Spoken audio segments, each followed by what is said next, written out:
Hi, this is Sarit Switzer, and welcome to the It Is Taught podcast, a podcast devoted to the teachings of Rabbi Shneur Zalman of Liadi as recorded in his most famous work, the Tanya. My hope for this show is to make these teachings accessible and relatable to the average person, regardless of prior Jewish education or affiliation. The episodes follow the prescribed daily study portions and are meant to serve as practical lessons in how to live your life as your true self and develop an authentic and powerful relationship with your Creator.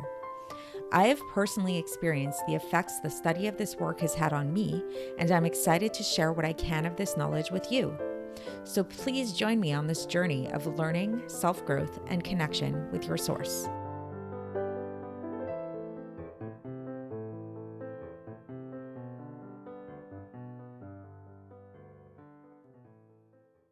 Hi, and welcome to the It Is Taught podcast. This is episode 83 for the 12th of Adar Aleph in a leap year. And we are still in the middle of chapter 29. We're going to be here for a little while for the next few days. And before we begin, I would like to tell you guys a story which I heard several years ago. And I don't want to attribute it to any particular rabbi because I searched for this story over Google and was not able to find a source for it. So I don't want to falsely attribute it to anybody, but and I don't even know if it actually happened. That's the truth. But if this story sounds familiar to anybody and you do know a source for it, please do let me know in the comments on YouTube. You can send me a message, however you want. So basically the story goes that there was a rabbi who was also being trained in psychology, specifically to be a psychotherapist, and it sounds like it was mainly in psychoanalysis. And in order to become a therapist, you need to undergo therapy yourself. That's how it usually works. So in one of the sessions of this psychoanalysis, the therapist asked this rabbi and said to him, "Can you tell me all of your deepest, darkest desires?" And the rabbi took out the Bible, specifically to the book of Vayikra, and opened it up to the section where it talks about all kinds of different things, all kinds of different transgressions that are really severe transgressions like murder, bestiality, there's homosexuality in there, adultery, all kinds of different things like that. And the therapist looks at this rabbi who's a very holy man, and he was really confused. And he said, "What?"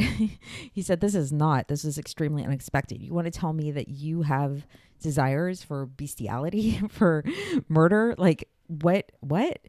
And the rabbi said to him, he said, well, if I didn't, they wouldn't be listed in here because God would not command us things unless there was a reason for them to be commanded.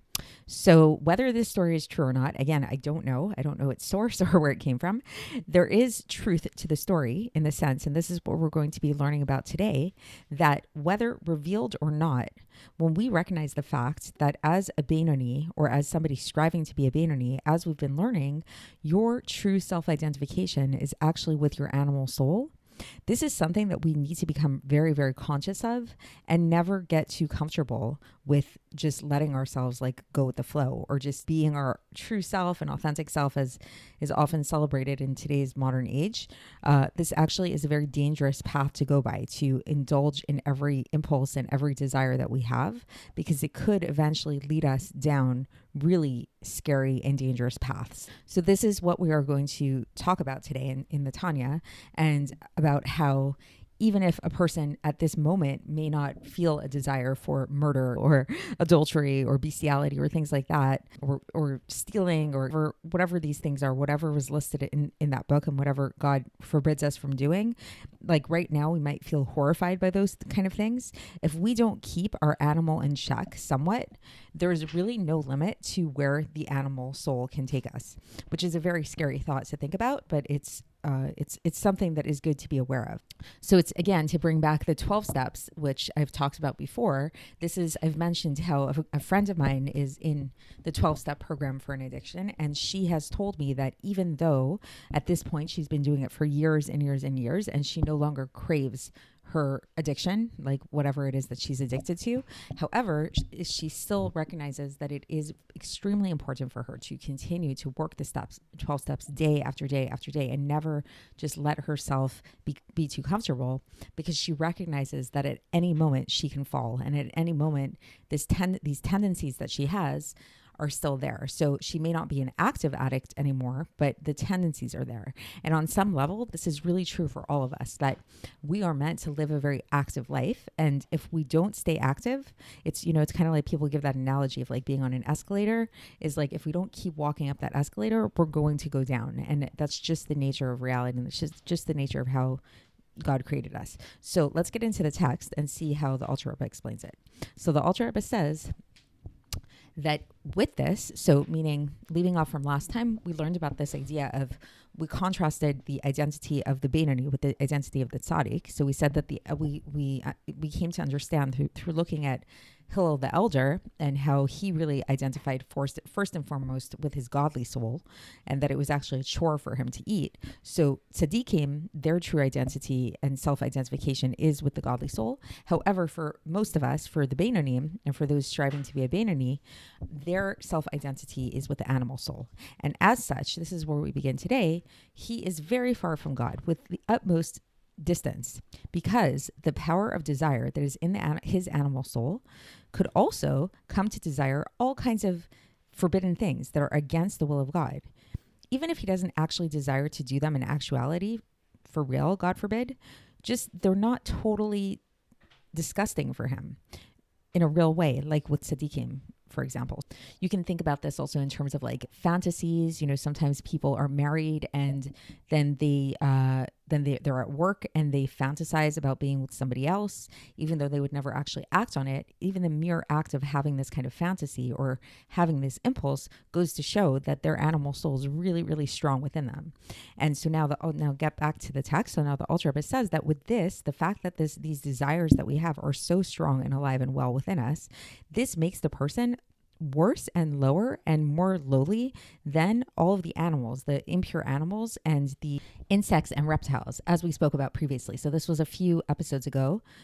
We spoke about this idea about how a person who sins is actually way worse than an animal, because an animal is created in such a way they don't have free will, and this is how God created them. So it's not really their fault. But when a man does something that is against God's will, that actually makes them way worse than any animal, because we do have free will and God expects more of us. And this is here, the Alter Rebbe brings the same citation that he had brought previously from Tehillim, chapter 22:7, where it says, V'anochi tolaat velo ish v'gomer, which literally means, but I am a worm and not a man. And then in brackets, this is to end off here, in brackets, the Alter Rebbe says, and even that there are times, we did talk about, that the godly soul does become very aroused within them to love God while the person's praying, for example. It's not true truth, completely true. And how do we see that this isn't totally true, that like the godly soul totally takes control? Because after the person stops praying, this feeling leaves. And as we spoke about previously in chapter 13. So basically, the Alter Rebbe is saying that he's really bringing in this point that a Beinoni is not a tzaddik, and they should not mistake themselves for such. And so as such, a Beinoni's self-identification really is with their animal soul, really over and above their godly soul. And so this might sound like really depressing kind of, and it's like, what is the Alter Rebbe doing here, that he just keeps bashing us and putting us down and everything? But I think what he's really doing, this is my take on it, is he's actually just bringing us down to earth, and he's making us aware of who we are.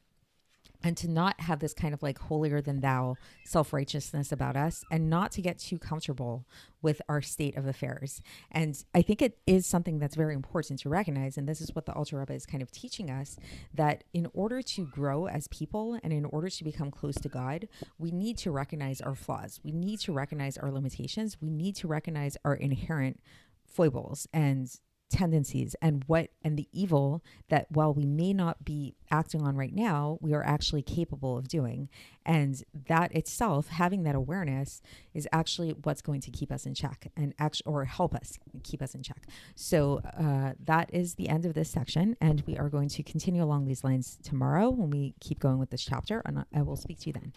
Thanks for listening to the It Is Taught podcast, hosted by Sarit Switzer. This podcast is dedicated in loving memory of my maternal grandfather, Avraham Yitzchak ben Binyamin HaKohen of blessed memory.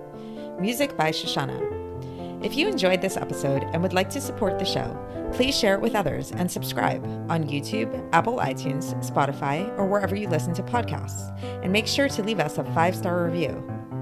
To find out more about the It Is Taught project, including more information on my soon-to-be published book, please visit our website, itistaught.com.